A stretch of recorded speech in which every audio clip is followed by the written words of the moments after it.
while we were still falling through the gravity well of one of the Seville system's gas giants in order to match velocity for Seville orbit, I invited Kay to my stateroom and showed it the phone. "You asked me a question on my last visit and I wasn't able to answer," I said. "This time I brought the answer." I navigated to the phone's video gallery and queued up a documentary on the manufacture of modern integrated circuits. Kay's dermis was brown when the video started, but slowly turned dark red, then bright red as it watched. Kay made a gesture and I demonstrated the touch control to pause the playback. "How is this thing getting video data from Earth?" "It isn't. It's self-contained. You have an entire video stored in a device this size." "It's much worse than that." I flipped the phone over and popped the cover, revealing the memory chip the size of a human fingernail. "This video, and about 100 more, are stored in that." "How in the cosmos is this possible?" "The video you are watching explains that." Kay started watching again. Silicon plates were cut, polished, vacuum deposited, exposed, etched, rinsed. And then it was done again, with slightly different chemicals. And again, and again. Kay paused the video. "How accurately do these things have to be registered each time they put them back in the vacuum chamber?" "It's in the video intro, but I think this is a 20 nanometer process, so quite a bit less than that, obviously. They use optical methods, in this case with ultraviolet light, to keep the wavelength as short as possible." "And they do this how many times?" "The video explains it. I think there are about 30 steps in this process. And this works. You are holding the result in your hands." Kay finished the video, its dermis almost glowing fluorescent green by the time it was done. "How many of these machines can your species produce?" "Just about every one of us gets a new one every year or two as they improve. But that means you must make billions of them by this convoluted and insane process." "And we do just that. The plant where those chips are made cost over $1 billion to build, and it's just one of many that are necessary to make these devices." The penalty did not translate. I thought about it a bit. It represents the directed effort of tens of thousands of humans focused on nothing else for at least a year. I recognized that it was Kay's turn to be thoughtful. "How on earth do you get your people to put in that kind of effort to make things like this?"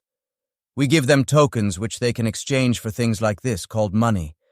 You need money for other things which your people seem to take for granted, so my people are motivated to do what they can to get a supply. Kay, I know you were one of the negotiators dealing most frequently with my people. Didn't we tell you about any of this?" "No, nothing like this. Nothing about this system you have. Do you mean that basic life necessities like food and water are tied to this money system?" I nodded, a gesture I knew Kay understood. "We call it capitalism. It's been pretty successful." "It sounds distressingly coercive." "Well, truthfully it is. But nobody gave us the gifts your people got, so we had to come up with something. Come to think of it, I have no idea where your technology comes from either. We hid nothing from your people. We assumed your leaders would inform you. On Earth, that's not always a good assumption. I've shown you mine, Kay. How can I learn about your technology?" "I know exactly who you need to talk to." 2 days later, the fold ship had made orbit. The shuttle had taken us to the surface, and Kay was introducing me to one of Seville's top nanite assembly researchers. The walls of the office were lined with what seemed to be electron micrographs. We started the meeting by letting it watch the video on my phone. "This is remarkable," it said. "Kay has alerted me to this device's prodigious memory capacity, but how is it powered?" "Chemical battery," I said. I popped the cover and showed it. "It's dying, though, at about 50% capacity. I brought a device which can recharge it, but it needs a source of very bright light, like sunshine." "Oh, we can accommodate you for that," the researcher said. "It has never occurred to anyone in millions of years to try anything like the production effort this video portrays. The number of ways for things to go wrong would simply be seen as silly, and using nanites is so much easier." "I brought him here so he can see our methods," Kay said. "Ah, well, behold." It led me to one of the wall posters and tapped it. "This is a single nanite, possibly the greatest gift of the Curators since we became sapient." It was a cube with some patterns on its sides. "Is that an electron micrograph? How big is it?" After some dickering with the translator, we established that yes, it was a scanning electron micrograph, and the nanite was about 400 nanometers on edge. "A single nanite isn't good for much, though," the researcher said. "Here is the simplest structure we know of which can create more nanites. It consists of about 500 nanites itself, and it doesn't actually do anything with the nanites it creates, although other processes can use them. What does it use as raw materials? Ultraviolet light for energy, silicon dioxide which it separates into oxygen and silicon, and trace elements dissolved in a surrounding fluid. It's not hard to arrange. Our immature young are encouraged to make a nanite nursery as part of their education. And what can they do? They can be electronic amplifying or digital computation elements or structural elements. They can store electrical energy and emit light. Practical assemblies require hundreds of thousands, millions, or even more nanites, but arbitrarily large numbers of them can be self-assembled from simple materials as part of a larger construction process. Most of our buildings are made of them, since it's so much easier to let the building build itself than to maneuver heavy materials into place. I had noticed that for all their high tech, neither Seville nor Pompeii had buildings higher than 10 or 15 stories. What's the tensile strength of a block of nanites? After more dickering with the translator, we established it was about 4,000 psi. Our structural steel is about 10 times stronger than that, I said. But what do you have to do to make it? We melt it. What's it made of? Iron and nickel. I had been thinking of information technology and had not thought to bring a video of a foundry or steel mill. You melt metals in quantities large enough to make a building. All the time. I suppose this takes the directed coordination of thousands of humans, too? Yes, that's kind of how we do everything. Surely you have things that aren't made of nanites. Well, obviously we can't eat them, but much of our agriculture is run by machines that are made of them. They are capable of precise positioning and selective chemical selection, so we can use them to make plastics and other chemicals. And we use those for most things nanites are a bit rough or overkill for, such as pipes and utensils. Tell me something. Your young can make nanites. Can they make advanced things with them? If they want to. The designs are openly available. What about the fold drive? Well, of course, it's made of nanites. It takes a lot of them, but it's not hard to get a lot of nanites. Of course, there's not much point making a fold drive on the surface of the planet since you'd fold off a pretty big crater if you tried to use it. And the fold drive can fold your world into its star by accident. Well, the Curators gave us the configuration constants, so there's no danger of that for us. What if someone decided to do it deliberately? Well, nobody would do that because it would be suicide. I decided that was probably a good place to say, okay, thanks, and end the conversation. There were obviously a lot of things my fellow humans had not told these folks about us. Later, Kay presented at my door with a container of something called Royal Salute, which turned out to be another stupidly expensive scotch they could easily duplicate from a few sample drops. You are hiding something, Kay accused correctly. You've learned a lot about us, I said, trying to deflect. You're trying to deflect, Kay said. Dealing with totally honest people is really a strange but also addictive thing. Some of my people would deliberately use the fold drive to kill us all, I said. Oh, we've known that for a few years. It doesn't seem like anyone I've dealt with except you knows this. We really don't know what to do about it, and it is kind of terrifying. Many of your people are brilliant and noble, but many others are very ill. I nodded gravely. Maybe we should blame the Curators for ignoring us. Kay held up its glass in the gesture it had learned from me. I met it with mine and clinked.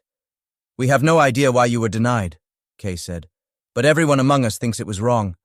It has left you with challenges we cannot imagine, and you have met those challenges with solutions we could not imagine either. That will be a great thing to know if humanity survives this. It is not your race I worry about, Kay said to my surprise. I am what your people call a diplomat. I have traveled the galaxy and met members of thousands of species. We all have the same nanites, the same fold drive, the same moon stabilizing our world. We all breathe oxygen and are built by DNA. As different as our species are, you and I share at least 50% the same DNA because of the Curators. Kay tossed back its drink, and I realized it had been drinking quite a bit before it came to my room. Are you all right? I asked. I don't think any of us are all right now, Kay replied. As far as we have always known, nanites and the fold drive are the peak achievements of technology. This has been the case for close to 8 billion of your Earth years. We have no idea what the Curators might have held out on us. After all, they must have somehow made the first few nanites. I never really thought about that much until you showed me the fabrication video. At some point, the Curators must have been like you. After all, nobody curated them either. Kay kicked back its drink and quietly exited. And I realized, having studied its species, that its violet dermis meant Kay had just said goodbye. I would never see Kay again. Although Kay wouldn't take my calls after our last meeting, I got along well with the director of the civilian nanite lab, who took it upon itself to give me a thorough overview of its craft while I waited for the fold ship to make its scheduled return to Earth. It turns out there are over 100 types of nanite, including several which aren't intended to become part of a final structure. Orchestrating the dance of nanites to build a macroscopic structure, particularly a large one like a building, is a feat on the order of any kind of engineering humans have ever done. The one thing that is constant about nanites is their 400 nanometer edgewise cubical structure. It is that standard that makes the whole thing flow. Along the way, I took pictures of all the electron micrograph posters and even went on a couple of field trips to see and take phone video of the construction process. A couple of days before departure, I finally dared ask about the fold drive and found my circumspection on the topic had been unnecessary. My host proudly told me there were 4 species of nanites that had no other purpose than to make critical parts of the fold generators, and while they knew the math and they knew the operating principle, they didn't really have a way to make that kind of hardware without using the original nanites which had been given to them by the Curators.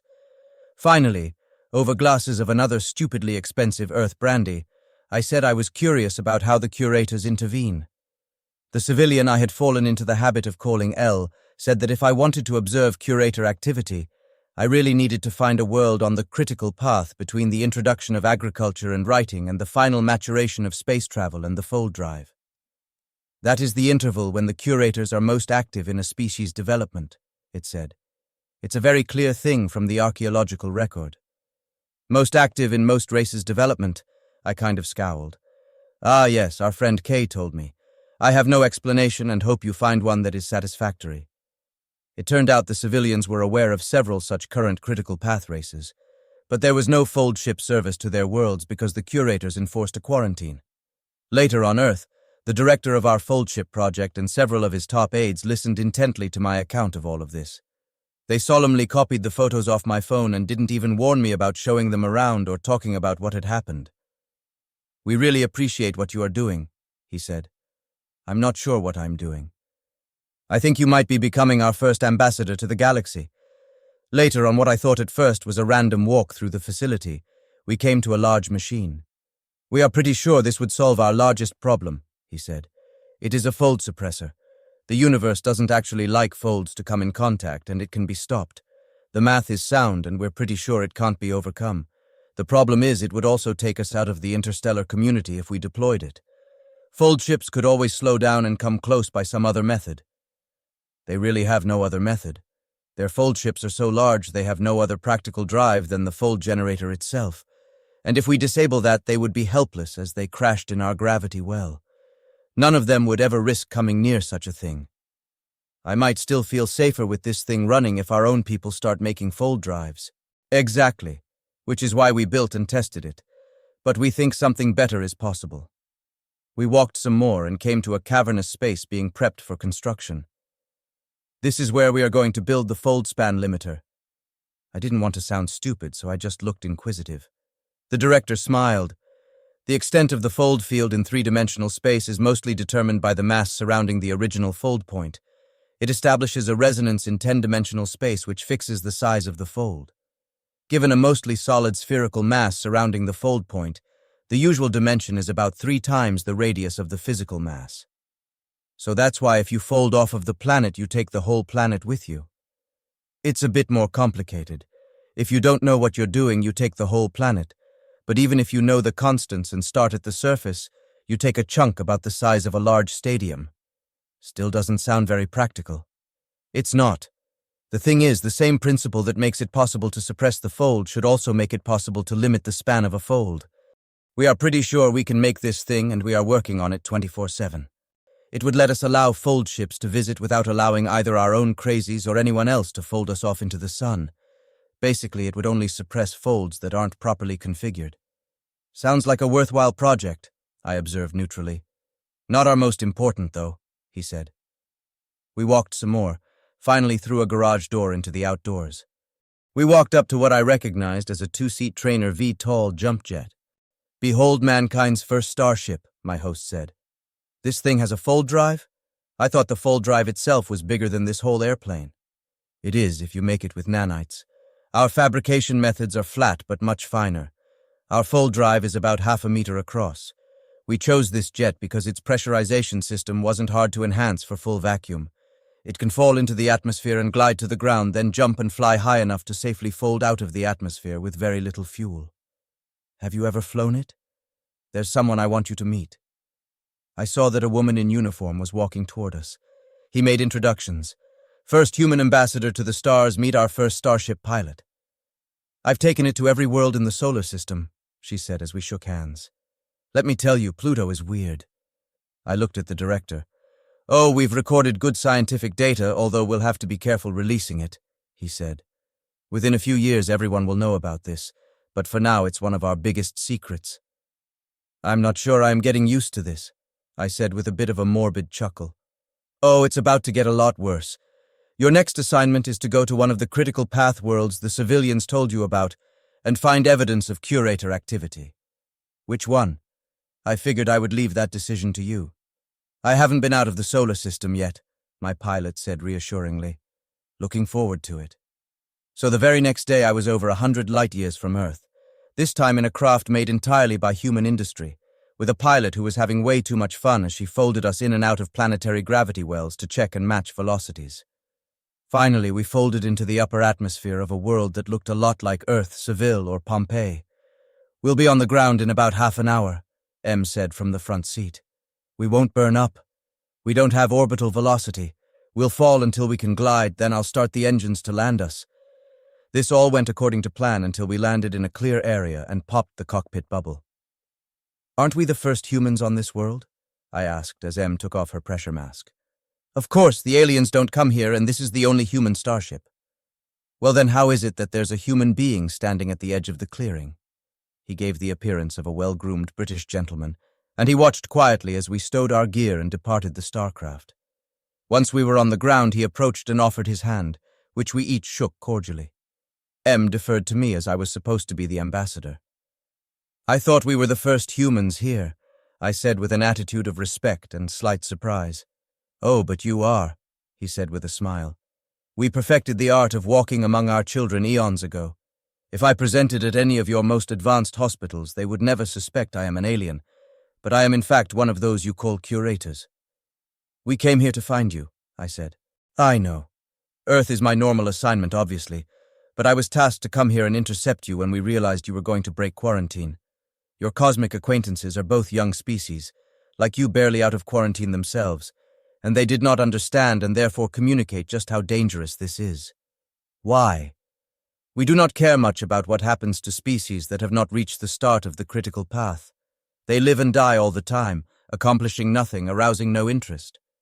And we consider it a duty of those species that have completed the critical path and gained space travel to learn to deal with the challenges they will find in the vastness of space and myriad interactions of interstellar commerce. Should you attempt a rampage of conquest, they should be able to defend themselves.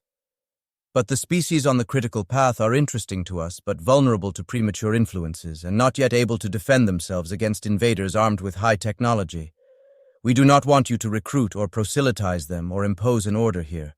We want these beings to define their own order, refine it, reinforce it, then take it to the galaxy to participate in the vast garden that we have been creating for almost 8 billion of your Earth years. Em spoke up.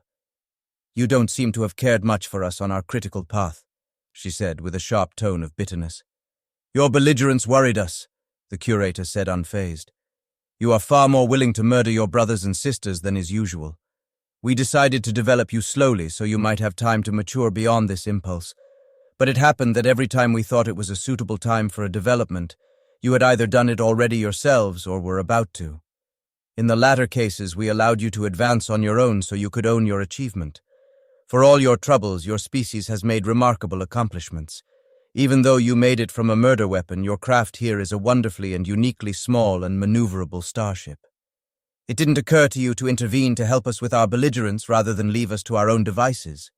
He shrugged. It was a judgment call. Your rate of advancement has been startling. We underestimated the effect the threat of mutual murder would have even on those of you not inclined so much to fratricide, since you had to defend yourselves against the dangerous minority. Of course, your dangerous ones tend to find high office in your political systems, which is an ongoing problem. For eons, our policy has been one of mostly non-intervention. Sometimes our children kill themselves instead of developing. It's a natural part of what we are trying to encourage. We have had other murderous children, but none so technologically successful as yourselves. And now we have the fold drive. Yes, it will be interesting to see what you do with it. It is as dangerous as it is useful. Only a handful of species in all of our experience have ever gone to the trouble to build nuclear weapons. The ability to make a big, messy, poisonous explosion is rather unimpressive next to what a fold drive can do, and most of our children get the fold drive without ever building the massive industrial works you have made. And with nanites, any individual person who wants to can make a fold drive. Exactly. So what happens next? You leave this world and don't come back to any critical path quarantine world. We mostly consider you your own and our children's problem, but we will not tolerate interference in our gardening. The civilians misled you on one point because they don't know the truth themselves. Our standards are reasonable, and none of our children have been stupid enough to fold their homeworld into its star by accident once we gave them the proper configuration parameters. But a few worlds have been folded into their stars. We do not seek to create an ordered, formal garden. We want to be surprised by our children. Nothing would be more boring and pointless to us than a galaxy full of life that we designed, performing to some perfect specification. But even so, once in a while we do have to weed. Is that a threat? M asked sharply. Just a warning. Our requirements are few and reasonable. I will give you half an hour to depart. If you do not, you will never see Earth again. And he disappeared into thin air. What the hell? M rushed forward and pawed the ground where he had been standing. Tell me he didn't fold out from the surface of a planet. He folded out. He didn't take any of the vegetation or leave anything of himself. There was no air pressure pop. How the hell did he do that? Come on, we have to leave. We have to find out how he did that. And we never will if he folds us off to the other side of the galaxy, which I think is what he was implying if we don't leave. He just showed us something extremely valuable. And what's that? We are nowhere near being able to do anything like this. No, but now that we know it's possible, we can start trying to figure out how he did it. As I climbed down from the thing that had once been just an airplane, it hit me hard that this was a starship, a human-built and human-owned starship, and we had just taken it to a world circling another star without any help from anybody. They hadn't put a lot of effort into cosmetic customization, and it was still the same drab semi-camo olive green they love for subsonic warplanes that don't have the sexy new stealth stuff going for them. I realized the Fold Ship project had probably rescued it from a scrap pile. Does this thing have a name? I asked Em as she secured her gear. We call it the test article, she said with a shrug. It's the only one of its kind we have. Well, it won't be for long. Do you think it's a good idea for the history books to say we just took humanity's first self-propelled trip to another star in the test article? She looked at the craft thoughtfully. Well, I hear you're the namer of alien worlds. What would you call it? I'd favor Firefly, except that's kind of used. Wait, it's green and we went from the ground here to the ground there. How about Grasshopper? She looked at the craft thoughtfully, then motioned for me to follow. We winded among aircraft, mostly in various states of disassembly, until we got to a mechanics area. Are the paint guys here? Em asked loudly. Yeah, we're here. Can I get the name Grasshopper painted on the Fold Project test article? By whose authority? I'm the aircraft's commander. Once the higher-ups realized what had happened, Em and I were separated for debriefing. Since we hadn't thought to record it, they went over our conversation with the curator until everyone was sure we had it right syllable for syllable, and different sketch artists worked from our descriptions. Finally, we were reunited in a conference room where we faced about 30 people, mostly scientists and engineers with military backgrounds, before the director. This is not a tribunal or anything like that, the director told us. We just need to figure out where we stand, and you're at the focal point right now. Em and I both nodded. How serious is the threat these curators pose? Em gave me an, I'm just the pilot look. Of course, in addition to being a test pilot, she was a graduate-level physicist and part of the team that had built the Fold Drive. But of the two of us, I was apparently the diplomat. If we piss them off enough, it's existential, I said. But I think he wanted to make it clear that it would also be hard to piss them off that much and fairly easy to keep them uninterested in us. Going to a quarantined critical path world is one of the few things they really care about. And what was the nature of the threat he made if you would have stayed? I looked at Em. He threatened to fold us off to the other side of the galaxy. We would have had no way to navigate home or even to find nearby habitable worlds. It would have been a death sentence. But not a threat to Earth, not to fold us into the sun. Not in that case. But he did make it clear that it had gone that far before with a few other species. Sometimes they do have to weed their galactic garden. The voices changed, but the tone didn't really. These were mostly military personnel, and they didn't like the idea of limits being placed on them. What does it take to piss them off that much? I'm not sure I want to know, I said. Do we really need to push them? The director spoke up. In all our talks with aliens, none have ever mentioned a conversation like this with a curator. They get gifts, but never interaction. Not even the most distant stories or legends of such an encounter. No hint that they know or even think that the curators walk among them in disguise.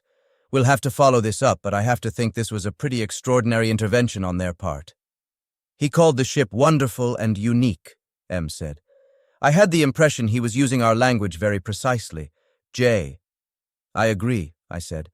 Those were the only superlatives he used, except for the ones describing our fetish for murder. The test article is just a tiny test ship, not even capable of docking with another vessel or carrying passengers in proper spacesuits, someone in the audience said. It doesn't even make a proper substitute for our rocket shuttles to their fold ships. What could possibly make it so extraordinary? M seemed to be looking into some far place. It's a grasshopper, she said. What? Jay did his naming thing again, the director said. The test article is being named Grasshopper for whatever reason. M is its commander, so it's her right and decision.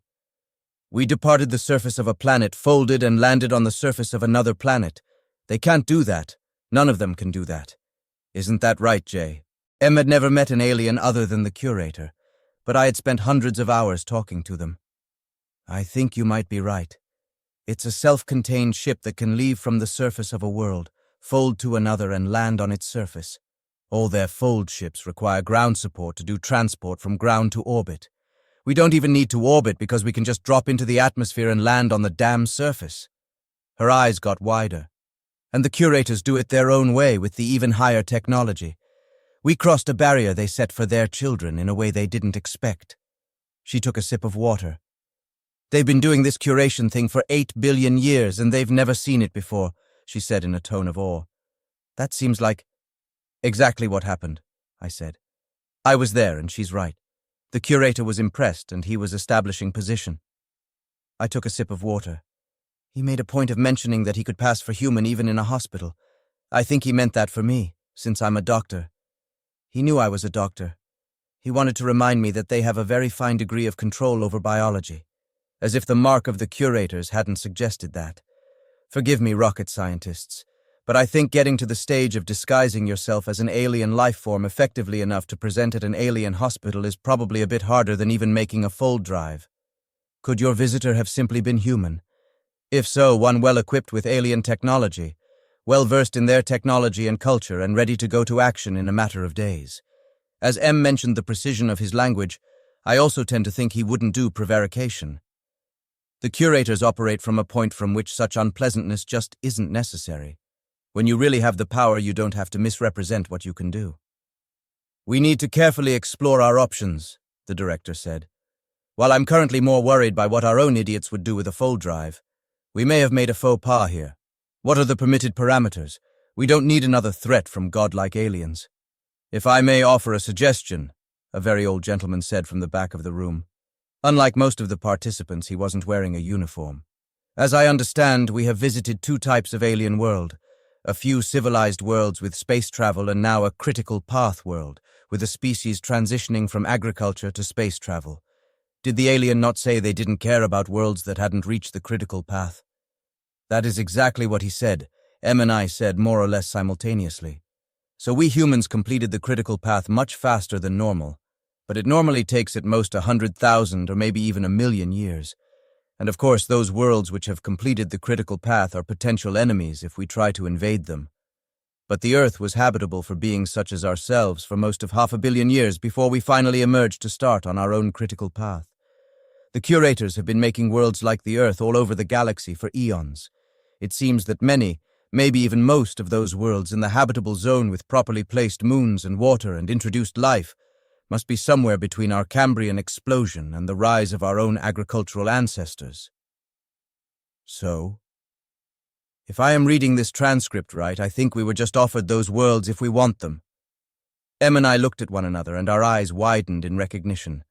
The curator had told us the worlds we weren't allowed to go to and the worlds he expected to challenge us if we threatened them. He hadn't mentioned that there were a lot of others nobody cared about waiting to be explored or even colonized. The negative space in his warning was our gift. "Why wouldn't the other aliens have gone to these worlds?" another voice asked. M seemed to grow about 1/2 meter and said, "Because they can't get to the ground. The aliens' fold drives are big and their fold ships are too big to land, so they need to orbit, and they need ground-based support to travel from orbit to the surface.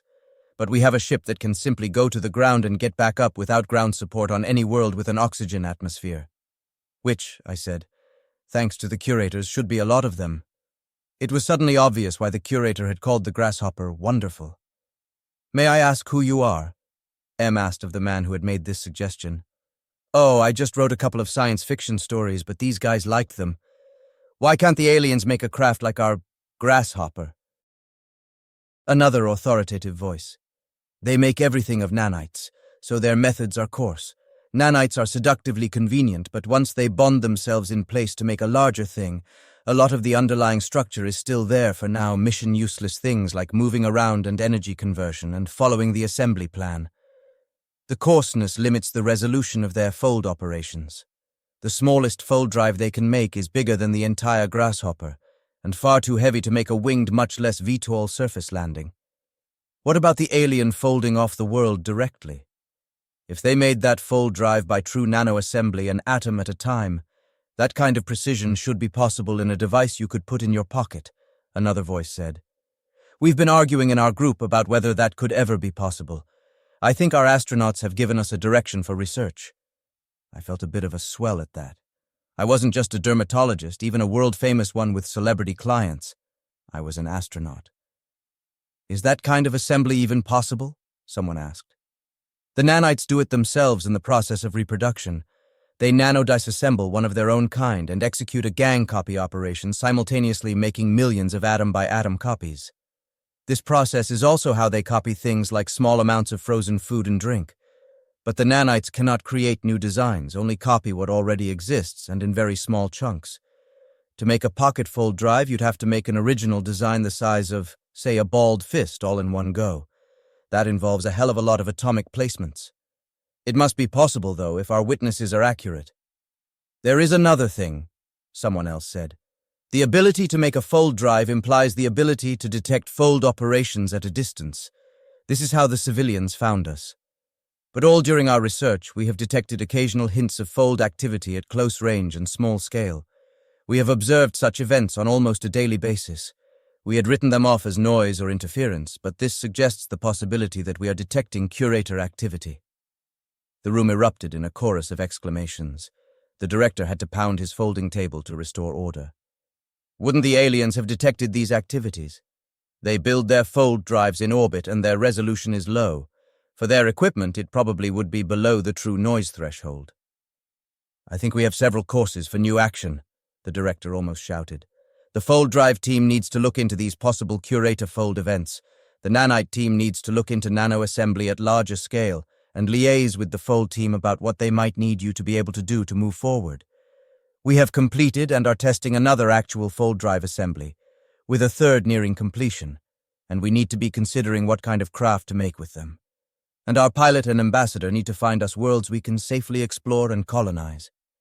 "How will we find them?" M asked. "I have a surprise of my own. At about the time you were leaving the critical path world, we received a gift from the curators, apparently our first in a long time. He showed us a keychain memory unit. It was encrypted with our best algorithm, using our own administrative password, and placed on one of our most secure servers in a place where we couldn't fail to notice it. Our network guys were quite impressed, but if the curators can really pass as human and fold past our security systems, it might not imply that great of a computer hacking ability. Anyway, it is a digital map of the galaxy. The instructions are in Esperanto and very clear. It lists every quarantined world and every developed world in the galaxy. I checked, and Earth is there. We are listed as developed and spacefaring, just like Seville and Pompeii. How does that help us find undeveloped worlds? Someone asked. The curators have been curating worlds for eons. Given the incubation time, there should be plenty that aren't listed. If we find a world that's habitable and not on this list, it should be open. Finding Earth-like worlds is hard at interstellar distances, but not so hard when you can visit a star and flit about it with the full drive. Within 3 weeks, we had an instrumentation package for the Grasshopper that made it possible to map all the worlds of a candidate solar system within an hour or two by doing a dozen sky scans from the vertices of an imaginary icosahedron around the star. After that, our main immediate limitation was that we had only one craft to do both the sky surveys and ground investigations. Even so, within a month, Em and I had found and walked on half a dozen Earth-like worlds, and nobody had challenged us about our presence on any of them. I had never been much of a camper, but Em had to take a geologist on a mission to another world, and our newest starship was scheduled to arrive within a day. I awoke to the droning of the C-130's turboprop engines. I kicked the switch that turned on the battery-powered LED landing lights and got out of the tent in time to see a row of parachutes blossom in the morning sky. The boxcar couldn't land yet, having no landing strip, but that was also the purpose of this mission. As it popped off into the first fold back home, the last of the parachutes to emerge from the plane turned out to be lighter and more maneuverable than those floating pallets of tools and materials to the surface.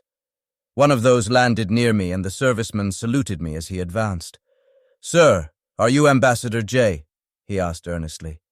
"Son, we are 80 light-years from the Earth, and my pilot is both female and on another mission, so that's kind of an obvious thing," I said dryly. A few minutes later, his commanding officer got to me. "Ambassador," he said simply with an outstretched hand, which I shook vigorously. "We are going to build you the finest damn airstrip this planet has ever seen," he said with a shark-like grin. "I appreciate that, but I hope you realize that's kind of a low bar to clear." We both laughed, and he turned around. "Men, let's get the quarters raised. The ambassador is probably tired of sleeping on the ground and eating MREs." Within a couple of hours, they had a large tent erected and were populating it with folding beds and tables. These were Seabees, the Navy's construction battalion, and they were doing what they had done on every corner of the Earth for nearly 100 years. A few hours later, I was being asked to address the men. "Ambassador J, have you chosen a name for this place?" the Admiral asked. "I have," I said. "Welcome to the world of Providence." There was applause. "So are we under the protection of God as we do our work here?" he asked a little later. "That's not actually why I chose the name," I said, but I didn't explain it just then. The men fanned out. There were both a small river and a limestone formation nearby, which were the main reasons our geologist chose this location for our first off-Earth project. The Seabees had brought everything else necessary to make a concrete airstrip. The process was scheduled to take about 2 weeks. "Boxcar seems like a rather prosaic name for our second starship," the Admiral said as we were dishing out a welcome meal of fried chicken and mashed potatoes. "Does it now?" I said. "You know, there was once a guy named Fred Bock who was commander of a B-29 in World War II. His craft was named Boxcar, and that was what was painted on its nose. And while Bock didn't pilot the mission, that was the plane that Charles Sweeney commanded to drop our second atomic bomb, Fat Man, on the city of Nagasaki. And let's face it, it's a cargo craft, so it basically is an airborne boxcar." The next day I heard a familiar engine scream, and Grasshopper landed near to our original small tent. I introduced Em and her geologist to the Seabees, and we had turkey and dressing for dinner. The boxcar returned about 3 times a day to drop more supplies by parachute. Eventually the airstrip began to emerge, starting as a rough area graded by a couple of small all-terrain machines. Within a week, the concrete plant was making Portland cement, the grinder was making and sorting aggregate, and the batcher was mixing it all with water from the nearby stream to make concrete. Em had to go home for a report and offered to take me with her, but I wanted to see the airstrip construction through to completion. As it turned out, she was back before the airstrip was done, but it was well on its way, a flat strip of hard surface that would be over 3,000 meters long when it was ready. The boxcar kept returning, and dropping parachutes and generators, lighting and painting supplies were added to our kit. There was also wine and whiskey, and after a few days the Admiral asked me over dinner the inevitable question. "Why Providence?" "Well, it's the capital of Rhode Island," I said, "and of the 50 states you chose to honor Rhode Island by naming our first interstellar colony after its capital." "Providence was founded by Roger Williams after he got kicked out of Massachusetts," I said. "It was the first place where actual religious freedom was practiced in the New World. Before Williams, all the colonies were founded as theocracies." "That's pretty good. Williams must have been one forward-looking person. I actually snorted my bourbon. "Oh, on the contrary," I said, laughing out loud. "Roger Williams was one of the most horribly stubborn fundamentalists ever to live. He believed literally that only 144,000 people could ever get into heaven. He was kicked out of Massachusetts because the other Puritans considered him too extreme." Several seconds of awkward silence. Then the Admiral asked, "Well then, why did you name this world for his capital?" He reasoned that if God had placed his chosen few in the midst of so many of the damned, that it must mean that God must have meant for the chosen to find a way to live in peace among the damned. It meant that even the natives and other heathens should be taken seriously. Williams is the reason religious freedom was written into the Constitution of the United States. Not because he believed all religion was valid, but because he believed it was his duty to live in peace among those damned to hell. As I finished saying that, I saw glasses being lifted into the air. "To Providence, then," a lot of men said in unison, and I raised my glass to join them. The next day, Boxcar finally landed on the world of Providence, and was followed shortly by the city of New Orleans, another starship that had once been a C-130, but unlike the Boxcar was fitted for passenger rather than cargo service. One of the men who got off the New Orleans was an Army general. "You need to keep thinking of names," he said with a chuckle. "We're looking to buy a few surplus Boeing 747s. "I thought those had mostly been retired from service," I said. "Oh, they have. But the use case for them as long-distance aircraft on Earth isn't nearly as good as that for them as full-drive starships." Later that evening, I wandered out onto the airstrip and realized that it was really a lot larger than necessary for a C-130. The military guys were thinking ahead of the game and out of the box. This first airstrip humans ever built on another world was one that could readily accommodate a Boeing 747,